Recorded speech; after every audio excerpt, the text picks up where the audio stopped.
I always believed that trust was the foundation of my marriage. Mark and I had been married for 4 years, and while our life was not flashy, it was comfortable and filled with love. I worked as a senior marketing specialist at a fast-growing corporate firm, and Mark was a high school teacher. We balanced each other out perfectly. My boss, Arthur, was a sharp, ambitious man in his late 40s who demanded absolute perfection from his team.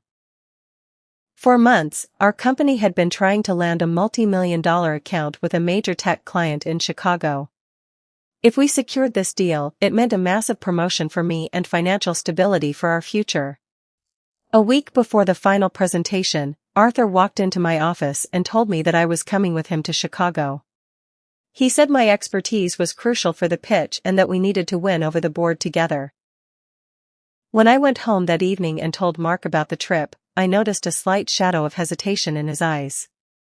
Mark had always been somewhat insecure about my career success, but he smiled, hugged me, and told me to go shine.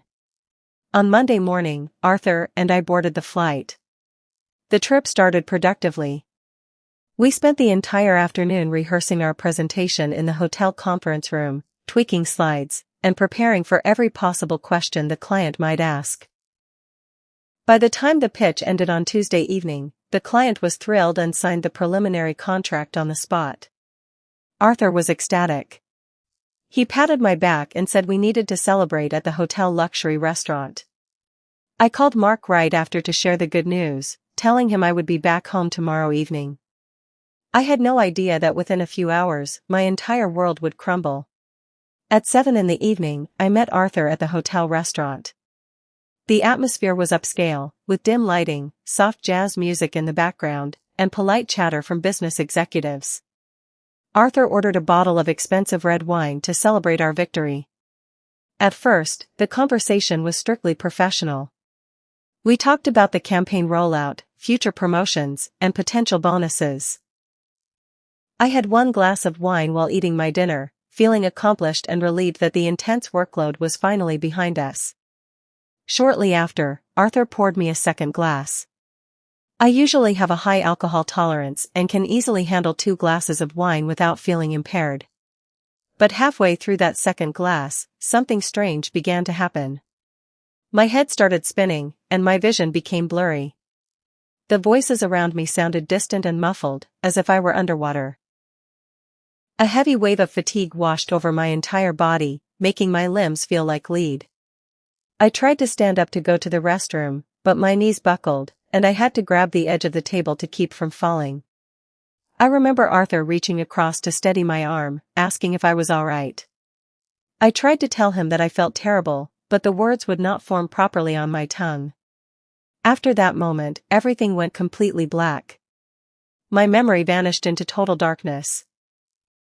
There were no dreams, no thoughts, just an empty void.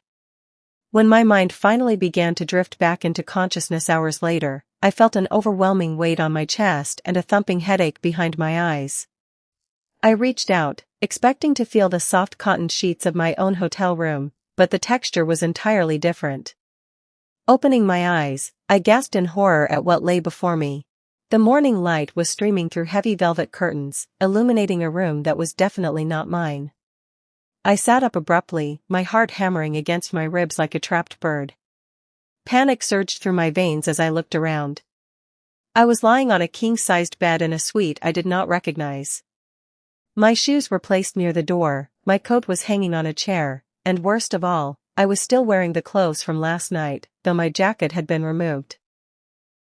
Before I could process the terror growing inside me, the bathroom door opened, and Arthur walked out. He was dressed in a crisp white shirt and slacks, holding 2 cups of coffee. When he saw me sitting up in panic, he immediately raised his hands in a calm, reassuring gesture. He told me to take a deep breath and relax. I clutched the blanket to my chest, my voice shaking uncontrollably as I demanded to know what I was doing in his room and what had happened the previous night. Arthur set the coffee cups on the nightstand, sat in the armchair across from the bed, and explained the situation. He said that after my second glass of wine, I had suddenly lost consciousness at the restaurant table. He tried to help me back to my room, but in my disoriented state, I could not remember my room number or find my key card. Since I could barely stand, he did not want to leave me alone in the lobby or cause a scene. So, he brought me up to his suite, took off my coat and shoes, laid me on the bed, and spent the entire night sleeping on the armchair near the window. He looked me straight in the eyes and swore on his life that nothing inappropriate had happened between us. Despite Arthur's reassuring words and respectful behavior, a dark cloud of anxiety hung over me. My mind raced with terrible possibilities. What if he was lying? What if someone saw us? What if Mark found out? I gathered my belongings, hurried back to my own room to change, and spent the remaining hours until our flight in a state of sheer panic. Throughout the flight home, Arthur remained completely professional, working on his laptop as if it were just another ordinary day. But for me, every minute felt like torture. When I landed and took a cab back to our apartment, my hands were trembling as I unlocked the front door. Mark was in the kitchen preparing dinner. He greeted me with a smile, but I could not bring myself to smile back. Guilt was eating me alive. I knew I had not cheated, but keeping this a secret felt like a betrayal that would destroy us if it ever came to light later. I asked Mark to sit down in the living room because we needed to talk. With tears welling up in my eyes, I confessed everything.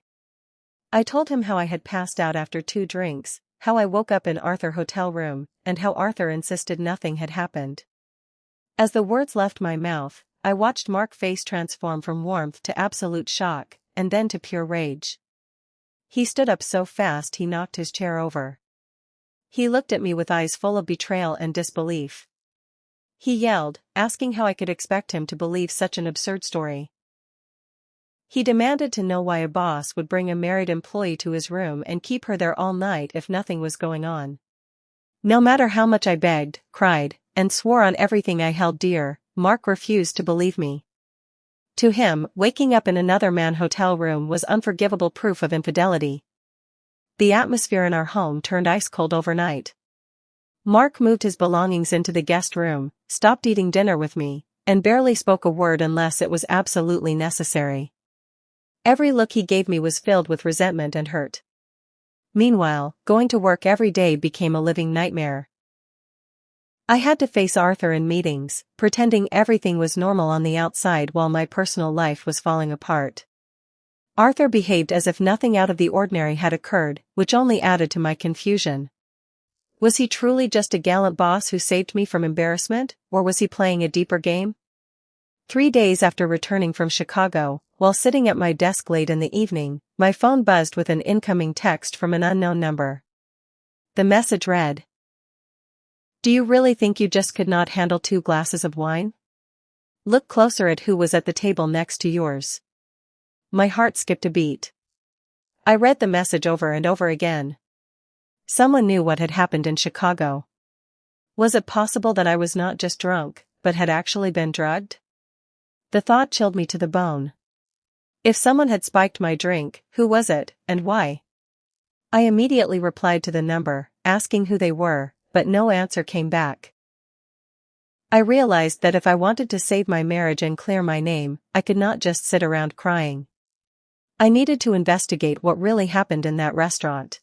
The next morning, I called the hotel manager in Chicago, desperately requesting access to the restaurant security footage from that night. However, the manager firmly declined, stating that privacy policies prohibited sharing CCTV footage with guests unless requested officially by law enforcement. Desperate and out of options, I turned to my close friend, Chloe, who worked in our company IT department and was brilliant with digital forensics. I met Chloe at a quiet cafe away from the office and explained everything in confidence. Hearing my story, Chloe agreed to help me dig deeper. She suggested we check the public social media posts and location tags from the hotel restaurant on that exact evening to see if anyone had taken photos or videos in the background. For hours, we searched through dozens of posts. Just when we were about to give up, Chloe found a video posted by a travel blogger who happened to be dining at the table directly behind ours that night. In the background of the video, our table was clearly visible. We zoomed in on the footage frame by frame. What we saw made my blood run cold.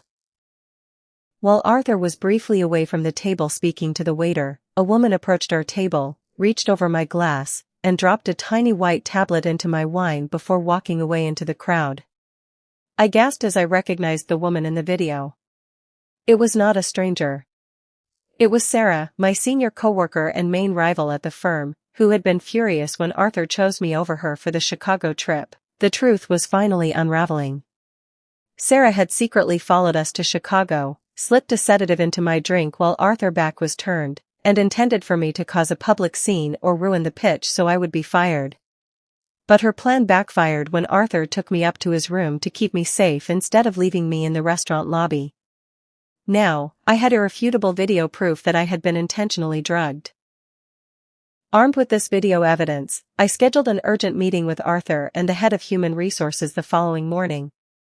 When I played the video in front of them, Arthur was visibly shocked and appalled. HR immediately summoned Sarah to the conference room. When confronted with the video footage, Sarah froze. Realizing she was caught red-handed and facing criminal charges, she broke down in tears and confessed everything. She admitted to drugging my wine out of intense jealousy, hoping to ruin my professional reputation. She also admitted that she was the one who sent me the anonymous text, consumed by guilt after hearing rumors that my marriage was falling apart because of her actions. HR terminated Sarah's employment on the spot, and Arthur personally apologized to me for not noticing what happened at the restaurant. He gave me an official written letter detailing the entire incident, confirming my complete innocence and explaining how he had acted solely to protect me in a crisis. With the video file and the official corporate letter in my hands, I took a deep breath. The hardest part was still ahead, facing Mark and hoping he would finally listen. That evening, I walked into our apartment with a heavy heart, holding the envelope containing the evidence. Mark was sitting on the couch in the dimly lit living room, looking tired and worn down by the days of silence. I sat across from him and placed the envelope on the coffee table. Without saying a word, I opened my laptop and played the video footage showing Sarah spiking my drink, followed by Arthur's explanation and the official company termination report. Mark watched the screen in dead silence. As the reality of what had actually transpired washed over him, I saw his expression shift from anger to utter disbelief, and then to deep, overwhelming shame. He looked at the video of me collapsing at the table, completely helpless, and realized that while I was being targeted and victimized, he had turned his back on me when I needed him most. Tears filled his eyes as he looked up at me. He covered his face with his hands and broke down, sobbing uncontrollably. He apologized over and over again, admitting how terrible he felt for doubting my loyalty and leaving me to deal with such trauma all alone.